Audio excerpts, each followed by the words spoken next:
എന്നെ ക്ഷണിച്ചതിൽ ഈ സ്കൂൾ മാനേജ്മെന്റിനോടുള്ള പ്രത്യേക നന്ദി ഞാൻ ഈ അവസരത്തിൽ അറിയിക്കുകയാണ്. ഒത്തിരി സന്തോഷമുണ്ട്.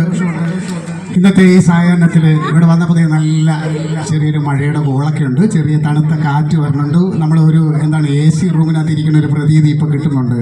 അതൊക്കെ പറയില്ല, എല്ലാം ദൈവത്തിൻ്റെ അനുഗ്രഹമാണ്. നല്ല ആൾക്കാരുള്ളിടത്ത് എല്ലാം നല്ലതായിരിക്കും.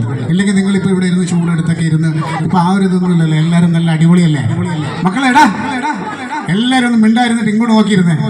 ഇവിടെ ഞാനിന്ന് കുറെ കാര്യങ്ങൾ പറയല്ലേ, നിങ്ങളൊന്നും ഇങ്ങോട്ട് നോക്ക്. നമുക്ക് ഒരുപാട് കാര്യങ്ങൾ പറയാനുണ്ട്. ഇല്ലേ ഇല്ലേ ഇല്ലേ അത് കഴിഞ്ഞിട്ട് ഇനിയിപ്പോൾ ഞങ്ങൾ ഇന്ന് ഒരു ദിവസമല്ലേ ഞാൻ വരുള്ളൂ, നാളെ ഒന്നും വരില്ല. നാളെ നിങ്ങൾക്ക് സ്കൂളിൽ വന്നിട്ട് ഒരുപാട് കാര്യങ്ങൾ പറയാം.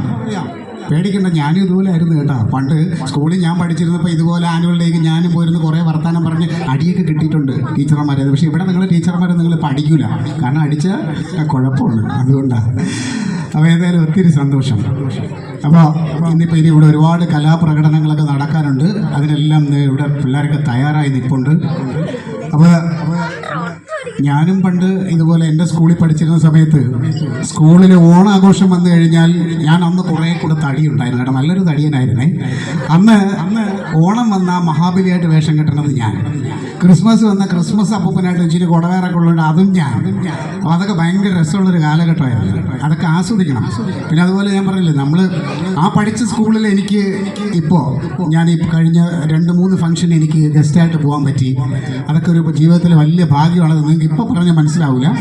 കാരണം നമ്മൾ ഇതുപോലെ ഇരുന്ന് കൈയടിച്ച് ഇങ്ങനെ ഇരുന്നത് ഈ ആ ഒരു സ്റ്റേജിൽ നമ്മൾ ഇങ്ങനെ ഒന്ന് നിൽക്കുക എന്ന് പറയുമ്പോൾ അതിൻ്റെ ഒരു സന്തോഷമുണ്ട്. അപ്പോൾ അതിനൊക്കെ കാരണം എന്ന് പറഞ്ഞു കഴിഞ്ഞാൽ ഞാൻ പഠിച്ച് വലിയ ആളായതുകൊണ്ടല്ല, പഠിത്തമൊക്കെ ഒരു സൈഡിലുണ്ട്.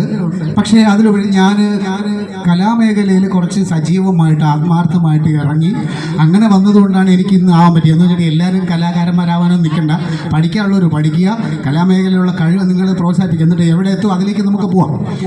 അപ്പോൾ ഞാൻ പറഞ്ഞ പോലെ ഞാൻ പള്ളിക്കൂടത്തിൽ പഠിക്കുന്ന സമയത്ത് മിമിക്രി മത്സരവും ഇതിനെല്ലാം പങ്കെടുക്കുകയൊക്കെ ചെയ്യുമായിരുന്നു. പക്ഷെ അതൊക്കെ പിന്നെ ഭാവിയിൽ നമുക്ക് പല ഗുണങ്ങളുണ്ടായതുകൊണ്ടാണ് ഇന്ന് ടെലിവിഷനിലും സിനിമയിലും ഒക്കെ അഭിനയിക്കാൻ പറ്റി. ഏറ്റവും അവസാനം തന്നെ മമ്മൂട്ടിയുടെ കൂടെ അഭിനയിക്കാനുള്ള ഭാഗ്യം വരെ എനിക്കുണ്ടായി. അതൊക്കെ എൻ്റെ ജീവിതത്തിലെ ഏറ്റവും വലിയ, ഞാൻ പറയില്ല, ഈ മേഖലയിൽ നിന്നതുകൊണ്ട് കിട്ടിയ ഒരു വലിയ ഭാഗ്യമാണ്.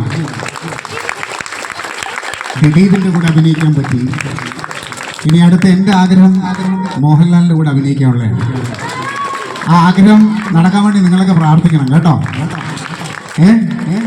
പക്ഷെ നമ്മൾ ആഗ്രഹിക്കുക, നമ്മൾ എന്ത് വേണമെന്ന് വെച്ചാൽ നമ്മൾ ആഗ്രഹിക്കുക, അത് മനസ്സിൽ ഉറപ്പിച്ച് പ്രാർത്ഥിക്കുക. നിങ്ങൾ വിശ്വസിക്കുന്ന ഏത് മതത്തിലായാലും ആ മതത്തിൽ വിശ്വസിച്ച്, ആ ദൈവത്തിൽ വിശ്വസിച്ച് നിങ്ങൾ പ്രാർത്ഥിക്കുക, നടക്കുമെന്ന് ഞാൻ ഉറപ്പ് തരുന്നു. കാരണം മഴവിൽ മനോരമയിൽ മറിമായം എന്ന പ്രോഗ്രാം, പുതിയൊരു പ്രോഗ്രാം വന്ന സമയത്ത് ഞാൻ ആ പ്രോഗ്രാം ഇരുന്ന് കാണുമ്പോൾ ഞാൻ മനസ്സിൽ ആഗ്രഹിച്ചു, എനിക്കിതിൽ ഒരു എപ്പിസോഡിലെങ്കിലും അഭിനയിക്കാൻ പറ്റണമെന്ന് ഞാനിങ്ങനെ മനസ്സിൽ ഭയങ്കരമായിട്ട് ആഗ്രഹിച്ചു. കാരണം രസമുള്ളൊരു പ്രോഗ്രാം പുതിയതായിട്ട് ആരംഭിച്ചു. അന്ന് ഞാൻ ആഗ്രഹിച്ചു, ഞാൻ പ്രാർത്ഥിച്ചു. എനിക്ക് ഇപ്പോൾ 13 വർഷമായിട്ട് ആ പ്രോഗ്രാമിൻ്റെ ഭാഗമായിട്ട് ഞാൻ നിൽക്കുകയാണ്. പ്രോഗ്രാം തുടങ്ങിയിട്ട് 14 വർഷമായി, 13 വർഷമായിട്ട് ഞാൻ അതിൻ്റെ ഭാഗമായിട്ടുണ്ട്. അതെല്ലാം നമ്മളെ ആത്മാർത്ഥമായിട്ടുള്ള പ്രാർത്ഥനകളും പ്രയത്നങ്ങളും, നമ്മളല്ലേ, എല്ലാം താൻ പകുതി ദൈവം പകുതി എന്നാണ്. നമ്മൾ ശ്രമിക്കുക, ഒപ്പം ഇതുവരെ അതുപോലെ. പിന്നെ നമ്മൾ എന്തിലേക്കാണോ ഇറങ്ങുന്നത് അതിലേക്ക് വേണ്ടി ആത്മാർത്ഥമായിട്ട് ഇറങ്ങുക. ആ മറിമായത്തിൻ്റെ ഇടവേളകളിൽ ഇരുന്നു കൊണ്ട് ഞാനും ഞങ്ങളുടെ സഹപ്രവർത്തകരും കൂടെ ചേർന്ന് സ്ക്രിപ്റ്റ് എഴുതി ഉണ്ടാക്കിയ പ്രോഗ്രാമാണ് അളിയൻസ് എന്ന് പറഞ്ഞ പ്രോഗ്രാം. ആ പ്രോഗ്രാം ഇന്ന് 9 വർഷമാവുകയാണ്. ആ പ്രോഗ്രാം, അതിൻ്റെ ഏറ്റവും വലിയൊരു സന്തോഷം, ഈ വരുന്ന ഫെബ്രുവരി 1-ാം തീയതി അളിയൻസ് എന്ന പ്രോഗ്രാമിൻ്റെ 1000 എപ്പിസോഡിൻ്റെ സെലിബ്രേഷൻ നടക്കാൻ പോവുകയാണ്. 1000 എപ്പിസോഡ് പിന്നിടുകയാണ്.